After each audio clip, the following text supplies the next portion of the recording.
Welcome back to the channel. So today we're on part 2 of my competition class 2 build off the Gen 8 platform. So we have this now. I'm going to show you how we got to this and what else we need to do to complete the build. So let's go over to the bench and check it out. So here we go. Here's where the current chassis, or how it's sitting currently. So a few things I'd like to point out that I had to do so far, and a couple things I'm still going to have to do, to make this work. So in my last video, I mentioned this is the factory Gen 8 Red Cat piece. Normally comes up and you have your piece that supports in between your two towers, if you want to call it that. You cut those off, so you can see I've cut those off. I just used a cutoff wheel with my Dremel, because you still want to use this so you have your stock mounting point of your servo. So I just cut that off, and it bolts in just as it would stock on each side, because now of course your shocks are going to go here. I picked up some shocks. These are some cheap Amazon shocks. They have seals. Supposedly you can put oil in them. I'm trying to use them, and they have springs, and they come with different springs. I will say the springs that they came with, their softest one isn't as soft as I'd like it to be. I've actually cut the springs a little bit to get a little bit more droop out of that, and I'll show you a little bit more of that towards the end of this. I'll put the tires on and show you, how it's sitting. Something else that I had to do in doing this, so one of the parts that I showed you before, this piece right here, which is the bow house panhard bar mount relocation, which I have on my normal Gen 8. I had picked that up to put on here, and as you see, it is on here. The problem that I had is, because it's set up to work on a stock Gen 8, and you have, when you put this on, you have your inner fender linings and stuff in here. There's an edge on the inside of this right here because of where it would fit in on the stock Gen 8, and so part of it sits out and part of it doesn't.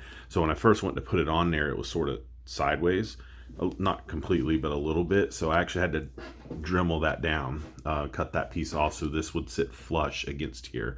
But as you can see, I have it on there, and no issues. I have my in the works links that are on. I have played with the setting up of these links quite a bit. Location of the links to get the wheelbase where it is, which right now the wheelbase is pretty much exactly what stock is. I may try to shorten it up a little bit, and to do that I'll probably have to get shorter links, but that'll be something I'll play with a little bit down the road. A modification I had to do, or not really do, but I had to use a part that I wasn't expecting to use. So back here in the back, this rear portal housing, this is the upgraded HD housings from Red Cat. I have had a set of these housings for a very long time, sitting in a box. Wasn't planning to use them until I had a need to use them.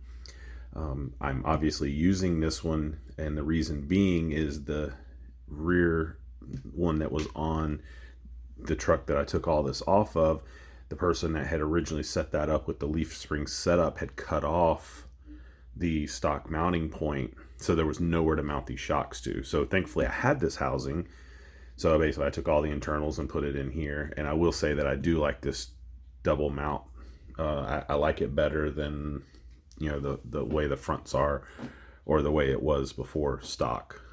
So I guess in a way I'm sort of glad I'm using that. So I had to switch to that, and then I'm playing with the shocks, location of the shocks. And as you see, I have the shocks upside down.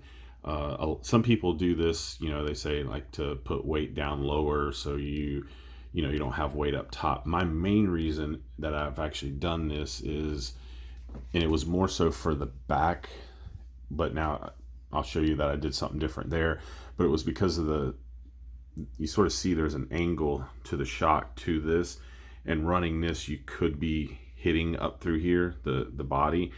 The back, it was, without a doubt. Now, I am running a spacer, and I could flip them around and run the spacer and be fine, but already had them set this way, decided I will just leave it like it is and, you know, deal with it. My servo's in place. I haven't connected my link yet to the servo. I'll do that later when we get a little bit further along.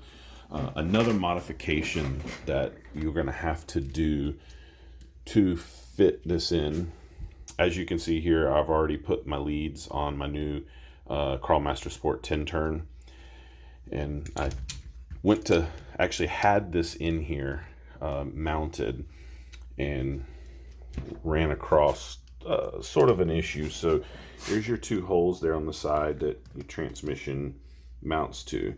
So if you look right here, the lower one is on the side, the other one's not hitting. So when you bolt it in, it twists it like this, which I will say you could hook everything up and pretty sure it would all operate the way it should be. Reached out to a friend who's got this set up and confirmed that you do have to modify this, and reason being is your stock chassis, stock Gen 8 chassis, which I still have right here.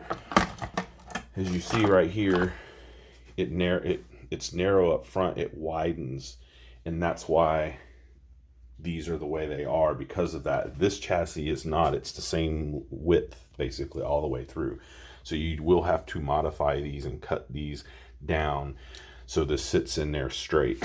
That's one of the next things I will be doing. Just haven't done it yet, but I will be doing it. I will have it done, and in the next video we'll show you that. So that's another one. It's one of those things I didn't know you had to do. I now know, and so I'll be doing that. The shocks, like I said, the springs that are in there, I've cut them down a couple coils just to get a little bit more droop.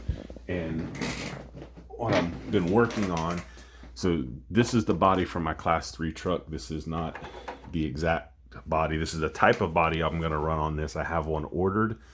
It'll be here in a day or two. So just sort of semi-visualizing on this. And when my new body gets in, I'll work on modifications and try to get it sitting as low as you can see right now. It's sitting on the rear frame rails. I will be cutting the rear frame rails and shortening it up, probably roughly to give right about here, and that's the rear bumper mount, which I will move back and still use it to give some rigidity to side to this. My bumpers, buddy of mine 3D printed them for me. I'll be picking those up tomorrow. So in the next video, we should have the motor, transmission, your transfer case, bumpers, the new body, at least have it here and have it fitted for it. And actually, really, my next video, I would like to do a test run with it, probably without a body, but a test run, and sort of shake it down, see how it works. But I'll be cutting the rear down and probably on the new body trimming this down, because I want the body to sit lower. I want the body to sit lower than it is right now. I would, in a perfect world, I would like the sides to get almost to there. Don't know how realistic that is, because up here in the front, that's down on the shock towers. If I do it like that, and it gives you an idea. I know I can bring the back down some more. So if I can get the back level with the front like it is right there, I think I would be happy. But we'll see when the new body comes in, and since that body's been set up for the other chassis. So I'm going to put my wheels and tires that I have right now. The wheels and tires that I showed you on here, these are just my Gen 8, the Gen 8 aluminum, Red Cat aluminum wheels with the, these are the Canyon Trails by Traxxas. It's what I run on that Gen 8, and I've comped with them, and I've actually liked them probably to start off with. I will run these, but I'm looking at options and looking at different tires, considering the deep woods, considering maybe a plastic wheel that might be lighter than the aluminum wheels, looking at different options, and some of that's going to be based on the total weight of this once it's completed. So I'm going to throw the wheels on here, and we'll see what it looks like with the wheels, and I'll just throw this body temporarily. So here we go with those tires, wheels and tires on, sort of see the height, which I'll be honest, I want it to sit a little lower. These are 90 millimeter shocks, some cheap ones. I think for all four I paid like $25 shipped off Amazon. I'm thinking of some, was it lizard skin shocks. I know a lot of people like them. I've enjoyed my hot racing internal spring shocks, which those are 100 millimeter. I have not been able to find those in particular in a 90 millimeter. I tried those 100 millimeter on here, and with this setup the way it is right now, it's sitting lower than it does with the 100 millimeter shocks. Even though the 100 millimeter shocks have softer spring options, it's still sitting lower. So I want to get the center of gravity down a little bit more on this. So one of the things I may do is I may play with the springs on this and cut some more coils out to get it down. Another thing I can do is, it came with the chassis, that is, comes with some of these pieces like this, and I wasn't, to be honest, really sure what they were for, and maybe they're intended for this, maybe they're not, but like you could put this on here, bolt this on, and it would raise my shock point, which would bring the chassis down a little bit. I haven't done it with this piece. I have done it with one of these, and I did it just in the rear, and I put it like that and put the shock on there and dropped a fair amount just in the rear. I may look at doing something like that. I'm playing around with options on shocks. I may pull some shocks off some other vehicles and try that. So right now, this is our ride height. And if I use this body, which isn't trimmed for this setup completely, because it's trimmed for the other chassis, that's give or take a little bit of what it would look like. And right now, the way the body's sitting, the body is too high. Where we're at with this at this point, I have a few more parts coming in for it.